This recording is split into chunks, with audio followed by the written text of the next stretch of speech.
I woke up to the sound of the phone ringing, sharp and loud in the dark. It was just before dawn, the kind of hour where nothing good ever happens. Caroline, my wife, stirred beside me, mumbling something before she reached for it. Her voice went from sleepy to stiff in seconds. "What? When?" she said, sitting up fast. I rubbed my eyes and turned on the lamp, watching her face tighten. Her dad, Victor Ellison, was dead. Heart attack. No warning, no slow goodbye, just gone. The man who built Ellison Dynamics, a billion-dollar tech empire, was out of the picture, and I could feel the ground shifting under us already. Caroline hung up, staring at the wall like she could see through it. "He's gone," she whispered, more to herself than me. I didn't know what to say. Victor wasn't just her father. He was my boss, my mentor, the guy who gave me a shot when I married into the family. I'd been head of strategy for years, turning his wild ideas into plans that worked. Now, with him dead, everything felt uncertain. I got out of bed and made coffee while she started making calls. Funeral stuff, lawyers, the board. She was Victor's only kid, so it hit me quick. She'd be the one taking over. The company was hers now. I should have been happy for her, proud even. I'd always told her she could do big things, even when she doubted herself. But there was this knot in my gut I couldn't shake. We'd been married 10 years, and I'd spent most of them proving I wasn't just the husband at work. I'd earned my place, late nights and all. As I handed her a mug, she barely looked at me, already barking orders into her phone. "Get the jet ready. I'll be there by noon." I stood there, feeling like a shadow in my own house. The day dragged on. Meetings with suits, tears from her mom, a press release I helped draft. I kept busy, playing the supportive guy everyone expected. But that night, lying awake, I couldn't stop thinking, what happens to me now? Victor was the one who kept me in the game. Without him, would Caroline even need me around? The funeral was a blur, black suits, flowers, speeches about Victor's genius. I stood next to Caroline, my arm around her, but she felt miles away. People shook my hand, said how sorry they were, but I caught a few glances, like they were sizing me up, wondering what my role would be now that the king was dead. I didn't have an answer. By the time we got home, she was already talking about the company, her voice sharp with something new. "Tomorrow's a big day," she said, sipping wine. "I'm meeting the board. It's official. I'm president." I nodded, forcing a smile. "You've got this," I said, meaning it. But her eyes flicked to me, cold and quick, like she was seeing me for the first time. "Yeah," she said. "I do." That's when I felt it. A crack between us, small but real. I didn't know then how wide it'd get, or how fast. All I knew was the phone call that morning wasn't just the end of Victor. It was the start of something else, something I wasn't ready for. I went to bed uneasy, staring at the ceiling, wondering what the hell was coming next. I woke up the next morning to an empty bed. Caroline was already gone, probably halfway to the office by the time I rolled out from under the covers. The house felt too quiet without her, just the hum of the coffee maker I switched on to keep me company. Yesterday's news still hung heavy. Victor dead, Caroline stepping into his shoes. I should have been at her side, but she hadn't asked me to come. I figured she needed space, or maybe she just wanted to face the board alone. Either way, I drove to Ellison Dynamics myself, the familiar route feeling strange now, like I was heading into someone else's world. I'd spent years building my place there, head of strategy, Victor's go-to guy for turning chaos into profit. But with him gone, I wasn't sure where I stood anymore. When I got to the office, the lobby buzzed with whispers. People nodded at me, but their eyes darted away fast. I caught snippets, Caroline's name, words like transition and new era. I took the elevator to the top floor, my stomach twisting. My office was the same as always, big desk, view of the city, stacks of reports I'd been working on. But it felt off, like I was trespassing. I sat down anyway, pulling up emails, trying to act normal. That's when Brenda, my assistant, poked her head in. "She's in the boardroom," she said, her voice tight. "Been there since 8. I nodded, forcing a grin. Guess she's hitting the ground running. Brenda didn't smile back. She just ducked out, leaving me alone with my coffee and a growing unease. I decided to check in myself. The boardroom doors were glass, so I could see her before I walked in. Caroline at the head of the table, all sharp suit and sharper words. The old guard was there. Harvey Lee from Global Development, Rosa Medina from Ethics, a dozen others who'd known me since I started. They were listening to her, nodding like she'd been born for this. I pushed the door open, and she didn't even pause. "We're moving forward with the Q4 projections," she was saying, "but I want fresh eyes on everything." I slipped into a seat near the back, catching Harvey's eye. He gave me a quick nod, but Caroline didn't look my way. She was in her element, commanding the room like Victor used to. I felt a flicker of pride. She was good at this, better than I'd expected. But there was something else too, a distance I couldn't pin down. The meeting dragged on. Numbers, timelines, a pep talk about honoring Dad's legacy. I chimed in once, suggesting we fast-track a project Victor and I had cooked up last year. She cut me off mid-sentence. "We'll revisit that later," she said, her tone clipped. The room went quiet, and I felt heat creep up my neck. I'd been in that chair 100 times, tossing ideas around with Victor while she was off doing PR fluff. Now she was shutting me down like I was some intern. I swallowed it, kept my face neutral. When it wrapped up, I hung back as the others filed out. "Good start," I said, walking up to her. She was flipping through papers, barely glancing at me. "Thanks," she said, flat. "Busy day ahead." I waited for more, an invite to strategize, a nod to what we built together. Nothing came. "You need me for anything?" I asked. She finally looked up, her eyes cool. "Not right now." I left the boardroom feeling like I'd been kicked. Back in my office, I stared out the window, replaying it. She'd always had a stubborn streak, but this was different, calculated, almost cold. I told myself it was grief, or stress, or just her trying to prove herself. But deep down, I knew better. I'd seen that look before, back when we fought over dumb stuff like where to vacation. It was the look she gave when she'd already made up her mind, and I wasn't part of it. I spent the afternoon digging into work, calling clients, tweaking plans. It kept my hands busy, but my head was elsewhere. By evening, I headed home, figuring we'd talk it out over dinner like always. She got back late, heels clicking as she dropped her bag on the counter. I'd cooked, nothing fancy, just pasta and a bottle of red. "How'd it go?" I asked, pouring her glass. She took it, sitting across from me. "Fine. Official now. I'm president. Papers are signed." Her voice was steady, but there was this edge to it, like she was daring me to say something. "That's big," I said, raising my glass. "To you." She clinked hers against mine, but her smile didn't reach her eyes. "You'll be taken care of," she said, out of nowhere. I froze, fork halfway to my mouth. "What's that mean?" I asked, keeping it light. She shrugged, sipping her wine. "Just what I said. You don't need to worry." It sounded like a promise, but it felt like a threat. We ate in silence after that, the air thick between us. I cleaned up while she scrolled her phone, already back in her new world. As I watched her, I couldn't shake the feeling that taken care of wasn't what I wanted it to be. That night, I lay awake again, staring at the ceiling. She'd climbed the throne today, and I was starting to wonder if there was room for me beside her, or if I'd just been a stepping stone all along. I woke up early, the kind of early where the sky's still gray and the house creaks like it's holding its breath. Caroline was already gone again, her side of the bed cold. I didn't mind. I needed the quiet to think. Yesterday's dinner kept replaying in my head, her words looping like a bad song. "You'll be taken care of." It sounded nice on the surface, but the way she said it, all smug and distant, stuck with me. I showered, dressed, grabbed my keys. Whatever was going on, I'd figure it out at the office. That's where I'd always solve things, sitting at my desk, mapping out problems like they were puzzles. Today felt different, though. The drive-in was slow, traffic clogging the highway, giving me too much time to stew. By the time I pulled into the parking garage at Ellison Dynamics, my gut was tight, like I was walking into a fight I didn't know about yet.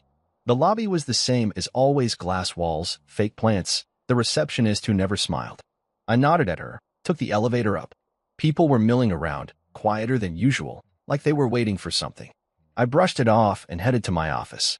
Brenda was there, standing by my door, fidgeting with a pen. "Morning," I said, trying to sound normal. She didn't meet my eyes, just mumbled something and scurried off. That's when I knew. Something was wrong. I pushed the door open, and there it was, sitting dead center on my desk, a white envelope with my name scratched across it in sharp, black ink. No stamp, no return address, just James Carter, in a handwriting I didn't recognize. I dropped my bag, shut the door, and picked it up. My fingers felt clumsy tearing it open, like I was moving through mud. The letter was short, typed, official. "Dear Mr. Carter," it started. "This is to inform you that Effective immediately, your resignation from the position of head of strategy at Ellison Dynamics has been accepted. We thank you for your service and wish you well in your future endeavors. At the bottom, a signature, Caroline Ellison, President. I read it twice, then 3 times, waiting for it to make sense. Resignation? I hadn't resigned. I'd been in that job 8 years, built half the damn strategies that kept us afloat. My hand shook as I set it down, the paper crinkling. I looked around my office, my books, my coffee mug, the framed photo of me and Victor shaking hands at some gala. This was my space. She couldn't just take it. I grabbed the letter and stormed down the hall, straight for her office. People parted like I was a truck barreling through, but I didn't care. I needed answers. Her door was cracked open. I didn't knock, just pushed it wide and stepped in. She was there, leaning back in Victor's old chair, her desk covered in files. She didn't even flinch when I walked in, just looked up with this calm, smug little smirk that made my blood boil. "What the hell is this?" I said, holding up the letter. She tilted her head, like she was sizing me up. "What it says," she replied, cool as ice. "You're out." I stepped closer, slamming the paper on her desk. "I didn't resign, Caroline. You don't get to just fire me like this. We're married. We built this together." She laughed, short and sharp, leaning forward now. "Built it together? Please, James. You were Dad's pet project. I'm in charge now, and I don't need you dragging me down." I stared at her, my chest tight. Dragging her down? I'd stayed late when she went home early, fixed messes she didn't even see. "You can't do this," I said, quieter now, trying to keep my voice steady. "The board won't let you." She shrugged, that smirk growing. "They already did. It's done." I wanted to yell, to flip the desk, to make her feel how wrong this was. But her eyes, cold, hard, like she'd been planning this, stopped me. She thought she'd won, that I'd crumble and walk away. I took a breath, deep and slow, and something clicked. I didn't need to fight her here, not like this. I straightened up, looked her dead in the eye, and smiled. "Perfect," I said. Her face twitched, just for a second, confusion, maybe fear. "What's that supposed to mean?" she snapped. I didn't answer. I just turned and walked out, leaving the letter crumpled on her desk. Back in my office, I didn't sit down. I started packing slow, deliberate. My books, my pens, that photo with Victor. People peeked in, whispering, but I ignored them. Brenda came by, hovering like she wanted to say something. "You okay?" she asked finally. "Yeah," I lied, shoving a notebook in my bag. "Just cleaning up." She nodded, didn't push. I could feel Caroline watching from down the hall. She'd followed me, probably expecting me to beg or break. I didn't give her the satisfaction. "See you around," I said to Brenda, slinging my bag over my shoulder. As I headed for the elevator, Caroline's voice cut through. "You were never more than my dad's charity project," she hissed, loud enough for everyone to hear. I stopped, turned, looked at her. She was grinning, loving the audience. I could have told her the truth right then, how Victor trusted me more than her, how I'd been his real right hand. But I didn't. I just kept walking. In the car, I gripped the wheel, my knuckles white. Charity project? She had no idea. Victor and I had been tight, late-night talks, plans she'd never touched. He'd seen her ambition, her blind spots. And he'd made sure I had a card to play if she ever pulled something like this. I didn't know what it was yet, not exactly, but I knew it was coming. As I pulled out of the garage, my phone buzzed. A text from Ellis Monroe, Victor's lawyer. "Call me when you're free," it said. I smirked. She thought she'd cut me out, but this wasn't over. Not by a long shot. I turned up the radio and drove home, the letter still burning in my mind, but now it felt like fuel. I walked out of Ellison Dynamics with my bag slung over my shoulder, the weight of it nothing compared to the fire in my chest. Caroline's words echoed in my head, charity project. She'd called me, spitting it out like I was some stray her dad picked up off the street. The parking garage smelled like oil and concrete, and my footsteps bounced off the walls as I headed to my car. People stared as I passed, their whispers trailing behind me, but I kept my eyes forward. She wanted a show? Fine. Let her think she'd won. I slid into the driver's seat, tossed my bag in the back, and just sat there for a minute, staring at the dashboard. My hands were still shaking from the confrontation, her smirk, her voice, the way she twisted the knife in front of everyone. I could have fought back right then, thrown everything I knew in her face. But I didn't. That perfect I'd tossed at her wasn't surrender, it was a promise. She'd see. I started the engine and pulled out, the the city blurring past as I drove. My office was gone, my job was gone, and my wife a hell. I wasn't even sure what she was to me now. We'd been a team, or so I thought. I'd spent years covering for her, smoothing over her impulsive calls, filling in the gaps when she didn't want to get her hands dirty. And this was how she paid me back, kicking me out the second she got power? I gripped the wheel tighter, weaving through traffic. She thought I'd beg, crawl back to her, maybe sue her for the hell of it. She didn't know me at all. I wasn't some nobody she could toss aside. Victor hadn't just hired me because I married his daughter. He'd seen something in me, trusted me with things she'd never understand. And that trust? It was about to bite her. Halfway home, my phone buzzed in my pocket. I fished it out at a red light, Ellis Monroe's text still glowing on the screen. Call me when you're free. I smirked again, the first real spark of something like hope since that damn letter hit my desk. Ellis was Victor's lawyer, old school and loyal as hell. If he was reaching out now, it wasn't for small talk. I'd known him almost as long as I'd known Victor, quiet dinners, late-night strategy sessions when Caroline was off doing God knows what. He'd been at the funeral, too, shaking my hand with this look in his eye like he knew more than he was saying. I didn't call him yet, needed to clear my head first. I turned into a gas station, grabbed a coffee from the shop inside. The clerk barely looked at me, and I was glad for it. Standing there, sipping burnt coffee, I let my mind go back to Victor. He'd been a hard man, gruff, demanding, the kind of guy who'd chew you out 1 minute and pour you a drink the next. But he liked me, not just as his daughter's husband, but as a partner. We'd sit in his study, him with his whiskey, me with a beer, hashing out plans for the company. You've got a steady head, James, he'd say. Caroline's got fire, but you've got the reins. I'd laugh it off, tell him she'd grow into it. He'd just grunt, like he wasn't so sure. The last time we talked, maybe 2 weeks before he died, he'd been different, quieter. If anything happens to me, he'd said, you keep an eye on things. Promise me that. I'd nodded, thinking it was just old man worry. Now, with Caroline pulling this stunt, I wondered what he'd really meant. Had he seen this coming? Had he planned for it? I got back in the car, the coffee warming my hands. The drive home was quieter, my thoughts settling into something sharper. Caroline thought she'd blindsided me, but she didn't know everything. Victor and I had been working on something, a contingency, he'd called it. He'd never spelled it out, just dropped hints about safeguards and balance. I'd figured it was some legal tweak to the succession plan, something to keep the board in line. But now, with Ellis texting me, I started connecting dots. Whatever it was big enough to make Caroline follow me down that hall, spitting venom to cover her tracks. She wanted me gone fast, too fast. That meant she was scared of something. Scared of me. I pulled into our driveway, the house looming dark and empty. She wouldn't be home for hours, probably gloating at the office. Fine by me. I needed space to think, to figure out my next move. Inside, I dropped my bag by the door and sank onto the couch. My phone buzzed again, another text from Ellis. She's been served the email. Stand by. My heart kicked up a notch. Email? What email? I dialed him, no hesitation this time. He picked up on the second ring. James, he said, voice low and steady. You've seen the letter. I take it? I leaned forward, elbows on my knees. Yeah. She fired me, or says I resigned. What's going on, Ellis? He chuckled, dry and short. Victor knew she might pull something like this. We set up a little surprise. Check your inbox. I copied you. I grabbed my laptop, fumbling to log in. There it was, timestamped 10 minutes ago. A message from Ellis to Caroline. Subject line, Ellison Trust Codicil Activation. I skimmed it.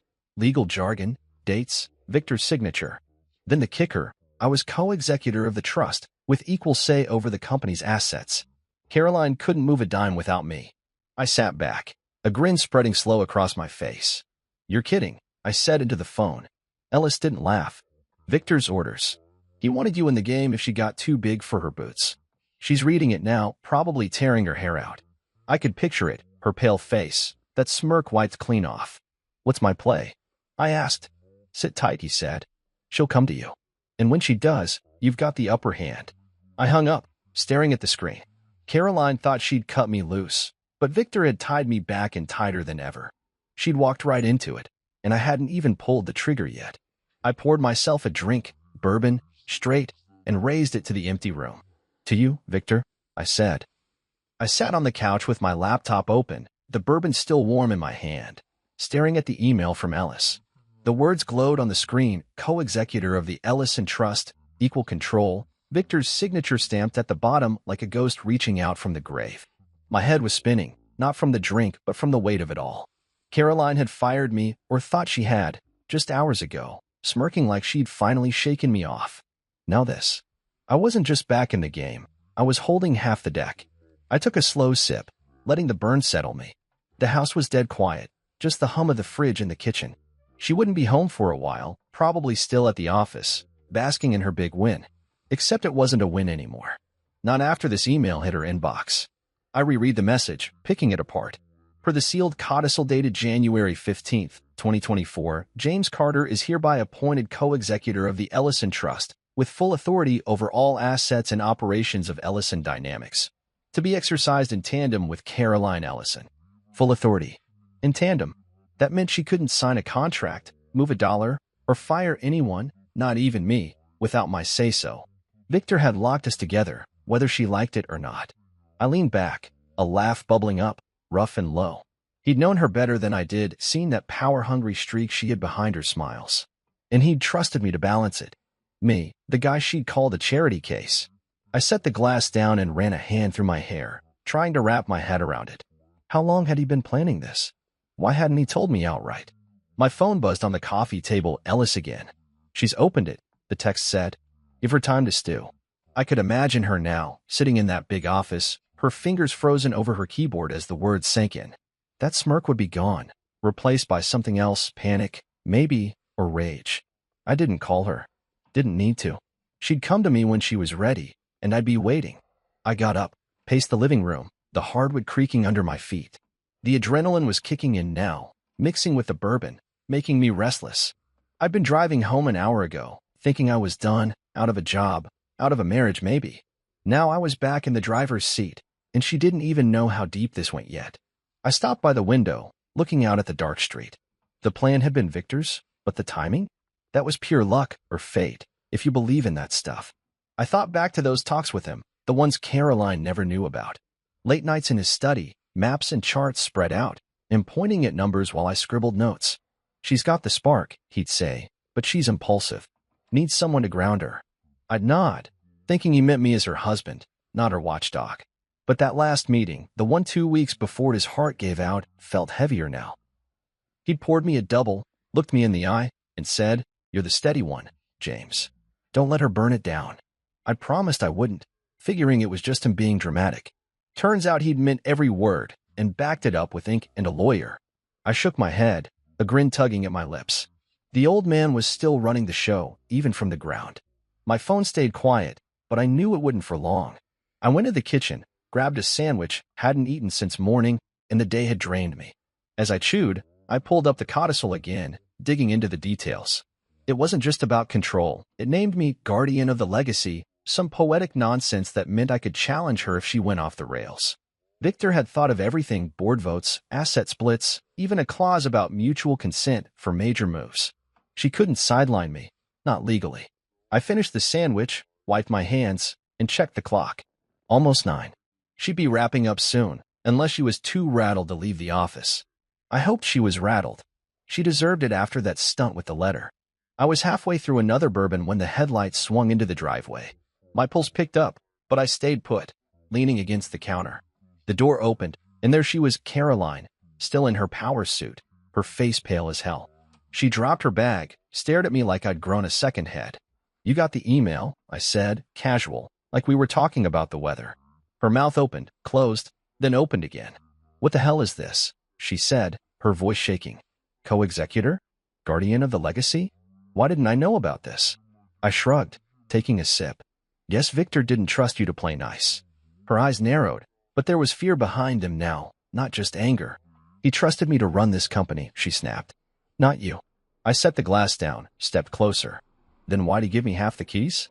She didn't answer, just stood there, breathing hard. I could see the gears turning, her trying to figure out how to spin this, how to get back on top. "This changes nothing," she said finally, but it sounded weak, like she was convincing herself. "It changes everything," I shot back. "You can't move without me now. No more solo power trips." She glared, her hands balling into fists. "You think you can just waltz back in?" She stopped herself, but I knew what she meant. After she fired me. I smiled, slow and deliberate, the same way I had in her office. I never left, I said. Victor made sure of that. She turned and stormed upstairs, slamming the bedroom door. I didn't follow. Let her stew, like Ellis said. I went back to the couch, opened my laptop again, and stared at the email. This was my lifeline now, proof I wasn't out, proof I mattered. The bourbon was hitting harder, but I stayed sharp, thinking through what came next. She'd fight this. I knew her too well to think otherwise. But I had the upper hand, and I wasn't letting it go. My phone buzzed one more time, Ellis. She'll call a meeting tomorrow. Be ready. I typed back. I will. Then I leaned back, closed my eyes, and let the quiet settle. The game wasn't over. It was just starting. I didn't sleep much that night. The couch wasn't comfortable, but I wasn't about to climb into bed with Caroline after that showdown.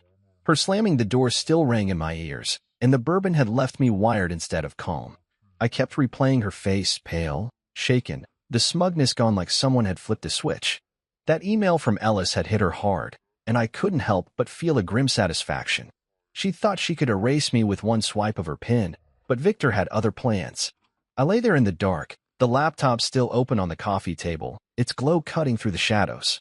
My phone sat beside it, silent since Ellis's last text. Be ready, he'd said. I was ready more than she knew. Morning came slow, gray light creeping through the blinds. I got up, stiff and groggy, and made coffee. The house was quiet, no sign of Caroline yet. I figured she was upstairs, plotting her next move. She wasn't the type to just roll over, not even with Victor's ghost pulling strings. I sipped my coffee, black and bitter, and checked my phone.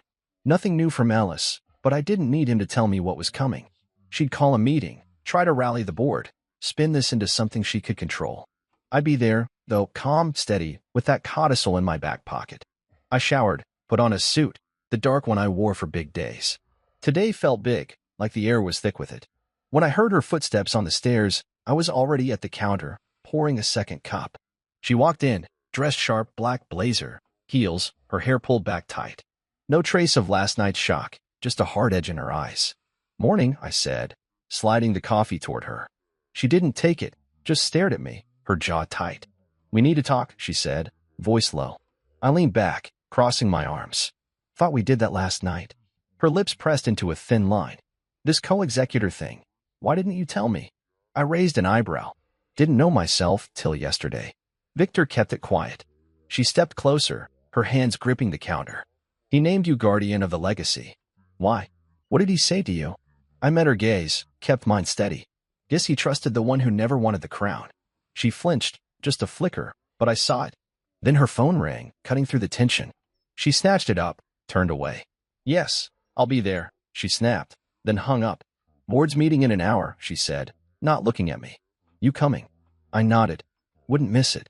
The drive to the office was separate. She took her car. I took mine. The silence suited me fine.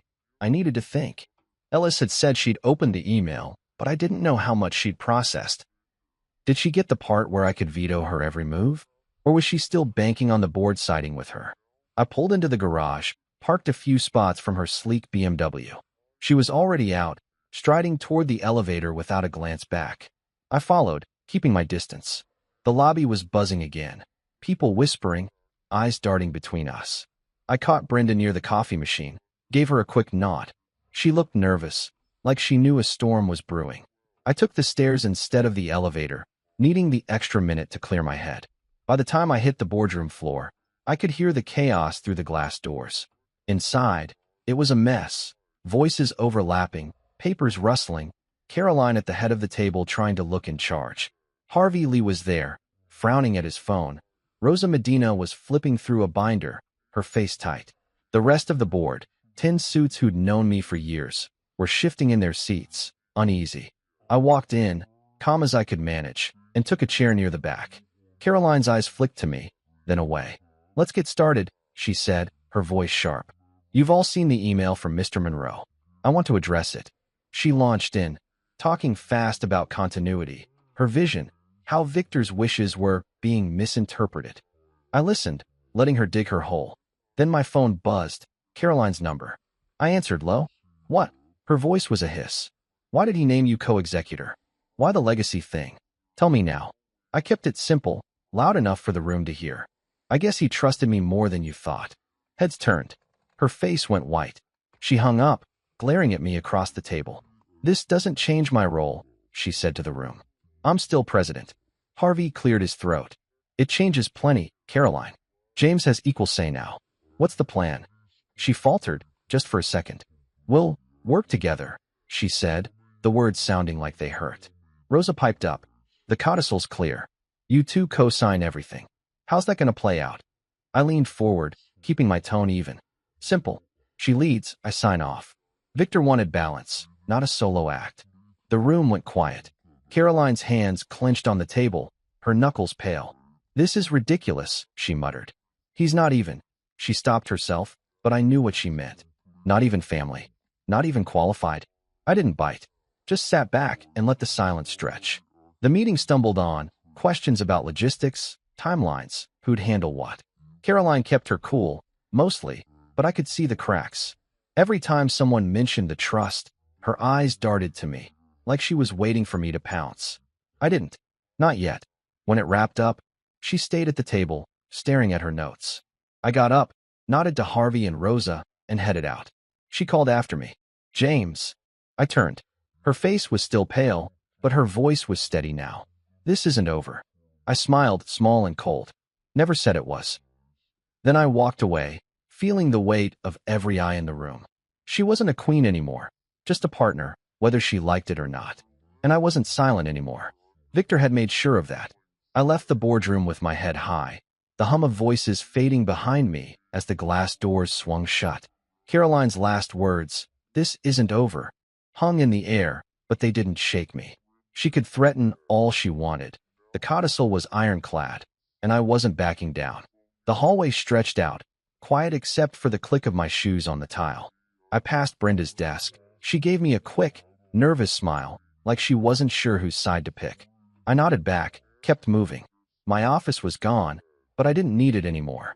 Victor had handed me something bigger than a desk, a stake in the company I'd helped build. I headed for the break room, grabbed a water from the fridge, and stood by the window, looking out at the city. The board meeting had been a mess, but it was just the start. Things were about to get louder. My phone buzzed in my pocket.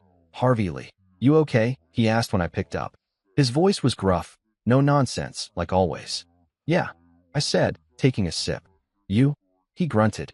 Hell of a curveball, that email. She's pissed. I smirked. She'll get over it. Harvey didn't laugh. Board's restless, James. Investors are calling already. Word's out she tried to axe you. They want answers. I leaned against the glass, the cold seeping through my jacket. Let him ask. I've got nothing to hide. He paused, then said, Good. We're meeting tonight. Me, Rosa, a few others. Off the books. You in? I didn't hesitate. Yeah. Where? He gave me an address. A bar downtown, quiet spot Victor used to like. 7, he said, then hung up. I slipped the phone back, feeling the pieces shift. The board might have been rattled, but Harvey and Rosa? They were old guard. They'd stick with stability over drama. The day dragged on. I didn't go home, didn't want to face Caroline yet. Instead, I parked myself in a corner of the cafeteria, laptop open, digging through emails and old files. Word spread fast. By noon, my inbox was flooded. Reporters asking about the leadership shakeup. Analysts sniffing for cracks in Ellison Dynamics. I kept my replies short, professional. The company's in good hands. Victor's vision stands. Let Caroline deal with the rest. She wanted the spotlight. She could have it. Around 3, my phone lit up again, a news alert. Ellison Dynamics president ousts husband, faces trust dispute. I skimmed it. Mostly speculation, but they had the basics. Her firing me, the codicil, the boardroom tension. I shook my head, closed the tab. The media could spin it however they liked. Facts were facts, and I had them on my side. By 6, I was on my way to the bar. The city was alive. Cars honking, lights flickering on as dusk settled. I found the place easy, low-key, brick walls, a neon sign half burned out. Harvey was already there, nursing a beer at a back table. Rosa sat beside him, her glasses perched on her nose, a stack of papers in front of her. 2 others, Tom from finance and Priya from legal, nodded as I walked up. Glad you made it, Harvey said, sliding me a bottle. I took it, sat down. What's the word? Rosa pushed her glasses up, her voice crisp. Investors are spooked. They're asking why Caroline fired the co-executor. She's dodging calls, but it's leaking. Someone tipped off the press about the transition clause. I leaned back, sipping the beer. She thought she could bury it. Bury me? Harvey snorted. She misread the room. Victor's allies aren't buying her lone wolf act. We talked it through, quiet, steady, no grandstanding. They weren't here for revenge. They wanted the company to hold. Tom laid out numbers. Stock was wobbly, but not crashing yet. Priya flagged legal risks. Caroline's move could spark lawsuits if she pushed too hard. I listened, chimed in where it mattered. Victor didn't want a monarchy, I said finally. He built this with us, not just her. Rosa nodded. That's what we're fighting for. Stability. Respect. Harvey tapped the table.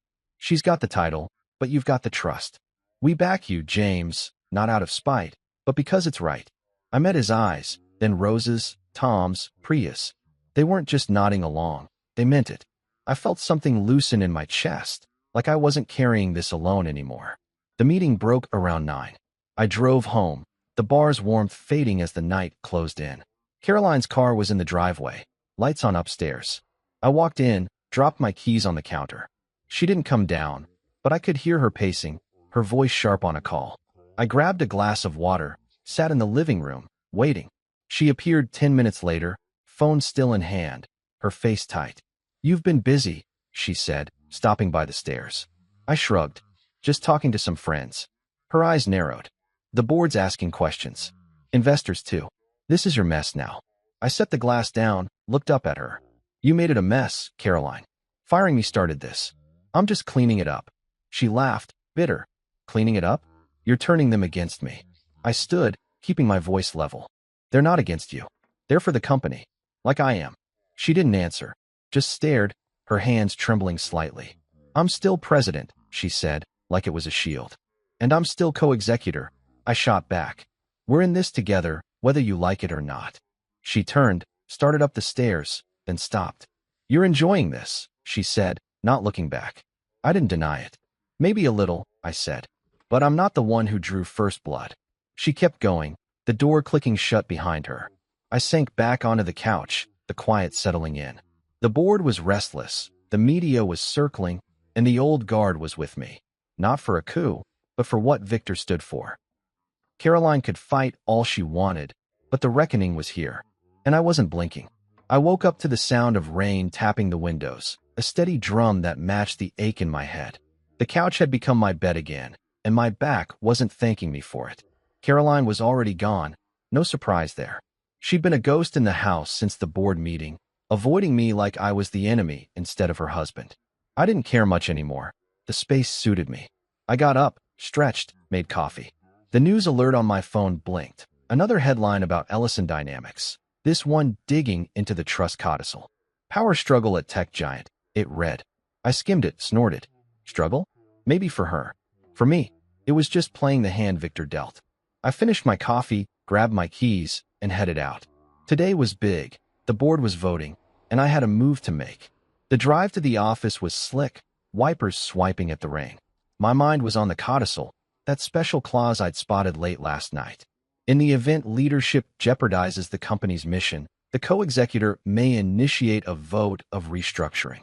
It was buried in legal fluff, but it was clear. If Caroline's stunt, firing me, dodging the trust, put Ellison Dynamics at risk, I could force a reset. I'd called Ellis at dawn, run it by him. It's solid, he'd said, voice gravelly from sleep. You've got the proof. Her letter, the media mess, investor calls. Use it. I plan to. Not to take her down, but to level the field. Victor wanted balance, not chaos, and I was damn well going to give it to him. I got to the office early, the lobby half empty, rain keeping people away. Brenda waved from her desk, a stack of files beside her.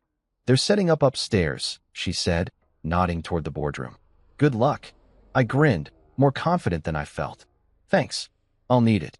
The elevator ride was quick, my reflection staring back from the steel doors, suit crisp, tie straight, eyes sharp.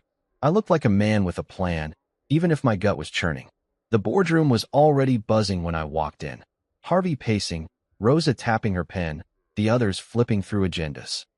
Caroline stood at the head, her back to me, talking low to Priya from legal. She didn't turn when I sat down, but I saw her shoulders stiffen. Good. Let her feel me there. The meeting kicked off fast. Caroline took the floor, her voice steady but clipped. We've had turbulence, she said, hands flat on the table. The trust codicil caught us off guard, but I'm still president. My focus is moving forward. New projects, growth, stability. She glanced at me then, quick and cold. James and I will work together, as required. It sounded rehearsed, like she'd practiced it in the mirror. Harvey cut in. Work together how? You fired him, Caroline. Investors are jumping ship. She bristled. That was a misstep. He's back now. Rosa leaned forward. Back how? The codicil says equal power. What's the structure? Caroline faltered, just a beat. We're figuring it out, she said. I stayed quiet, letting her flounder. The room wasn't buying it. Too many frowns, too much shifting in chairs. That's when I stood. I've got something to say, I said, keeping my tone even. All eyes turned. Caroline's too, narrow and wary. I pulled a folder from my bag, the codicil and memos Victor had written, stuff I'd dug up from old files. The trust gives me a move here, I said, sliding copies across the table. If leadership risks the mission, I can call a restructuring vote. I'm doing it now. The room went still, like the air got sucked out. Caroline's face tightened. What? She snapped. I kept going, calm but firm. Firing me without cause, hiding the codicil. That's not stability. It's reckless. Victor wanted a partnership, not a takeover. I've got proof, his notes, our talks. He saw this coming. I tapped the folder. Read it. He mapped out a dual structure. President and chairman, equal say. That's what I'm asking for. Murmurs broke out. Harvey nodding. Rosa scanning the pages. Tom from finance scribbling notes. Caroline stood, her voice rising. This is absurd. I'm president. Dad named me successor. I met her glare. And he named me co-executor. He didn't trust you alone. Her mouth opened, then shut, her hands shaking. I laid out the rest. Old emails, minutes from sessions with Victor, his handwriting scrawled across plans for a balanced lead. He built this with us? I said, looking around the table. Not one person. We vote now. Keep her as president, make me executive chairman.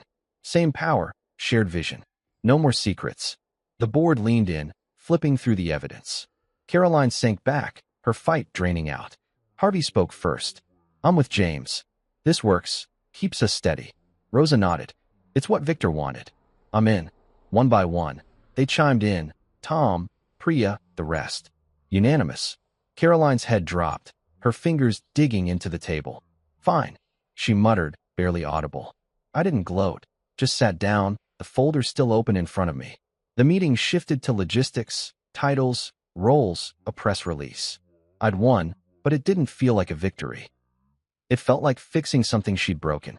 When it ended, she stayed put, staring at nothing. I walked out, Harvey clapping my shoulder. Good call, he said. I nodded, too tired to smile. The rain had stopped outside, the city gleaming wet and new. I'd clipped her wings, but not out of spite. For the company, for Victor. Now we'd see if she could fly straight. I drove home from the board meeting with the radio off, the silence letting my thoughts settle. The vote was done. Caroline stayed president. I was executive chairman, equal power locked in place. The rain had cleared, leaving the streets slick and reflective, mirroring the city lights in a way that almost felt hopeful. But inside, I was still churning. It wasn't a win I'd wanted to chase. Not like this, not against her. Victor's plan had worked, though. The company was safe, balanced, like he'd meant it to be. I pulled into the driveway, saw her car already there. The house lights were on, glowing soft through the windows. She'd beaten me back, probably licking her wounds. I didn't rush inside, sat there a minute, hands on the wheel, breathing slow. Whatever came next, we weren't the same anymore. Maybe we never would be. When I walked in, the air felt heavy, like it was holding its breath. Her heels were by the door, her bag dumped on the counter, sloppy, not like her. I heard glass clink from the living room and found her there, sitting on the floor by the coffee table, a wine bottle half empty beside her. A shattered glass lay in pieces near the wall, red staining the carpet. She didn't look up, just stared at the bottle, her knees pulled up like a kid. I stopped in the doorway, unsure what to say. This wasn't the Caroline I knew. not the sharp, in-control woman who'd smirked at me 2 days ago. You okay? I asked, keeping my voice low. She laughed, a jagged sound. Do I look okay, James? Her eyes flicked to me then, red-rimmed, raw. I stepped closer, set my keys down. What happened? She took a swig straight from the bottle, wiped her mouth with the back of her hand. You happened, she said, her voice breaking. You and Dad. You took it all away. I frowned, crouching beside her, careful of the glass. I didn't take anything. You still run the company. She shook her head, hard. Not like I wanted. Not like he promised. Her fingers tightened around the bottle, trembling. He never believed in me. Just you. I sat back on my heels, the words hitting like a punch. That's not true, I said. He believed in both of us. You were his daughter. He picked you to lead. I was just his right hand. But you tried to erase that. She looked at me, tears spilling now. Because I had to. You were always there, fixing everything, making me look small. I didn't know how to answer that. I'd never meant to shrink her. Hell, I'd spent years building her up, covering her blind spots. But maybe she'd never seen it that way. I wasn't competing, I said finally. I was helping. You're the one who turned it into a war. She dropped the bottle, wine sloshing onto the table, and buried her face in her hands. I just wanted it to be mine, she whispered. Just once. The room went quiet, the only sound her uneven breathing. I reached out, hesitated, then put a hand on her shoulder. She didn't pull away, but she didn't lean in either. We stayed like that, stuck between breaking and mending. After a while, I got up, grabbed a towel from the kitchen, started cleaning the mess. She watched, silent, as I swept up the glass, wiped the carpet. You don't have to do that, she said, voice small. Yeah, I do, I replied, not looking at her.